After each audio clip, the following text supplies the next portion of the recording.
স্তন ক্যান্সারের তৃতীয় স্টেজে লড়াই করছেন হিনা খান। চলছে কেমো, ব্যাপক মনের জোর নিয়েই লড়াই শুরু করেছিলেন অভিনেত্রী, কিন্তু কেমোর যন্ত্রণায় কাতরাচ্ছেন এখন তিনি।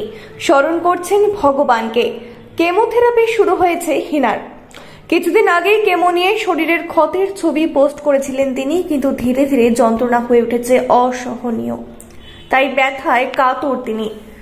শরণাপন্ন হচ্ছেন ভগবানের। সোশ্যাল মিডিয়ায় নিজের যন্ত্রণার কথা জানিয়ে হিনা লেখেন, আল্লাহ ছাড়া কেউ এই যন্ত্রণা থেকে মুক্তি দিতে পারবে না, দয়া করো আল্লাহ, দয়া করো।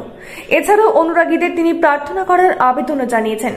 ক্যান্সারে আক্রান্ত হওয়ার পর তিনি বলেছিলেন মানসিক শান্তি খুব প্রয়োজন। গোলাপি টি শার্ট পরা বেশ কিছু ছবি পোস্ট করেছেন হিনা। সেখানে গলায় ও স্তনের কাছে দেখা যাচ্ছে কালো ক্ষত, যা আদতে ক্যান্সার চিকিৎসার আঘাত। তবুও হাসি মুখে পোস্ট দিয়ে ছবি তুলেছেন তিনি।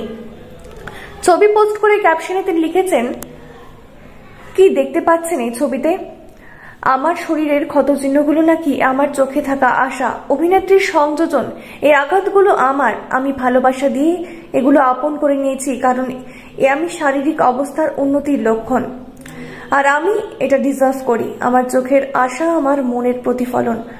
এখন যেন আমি সুড়ঙ্গের শেষ লাইনটা দেখতে পাই।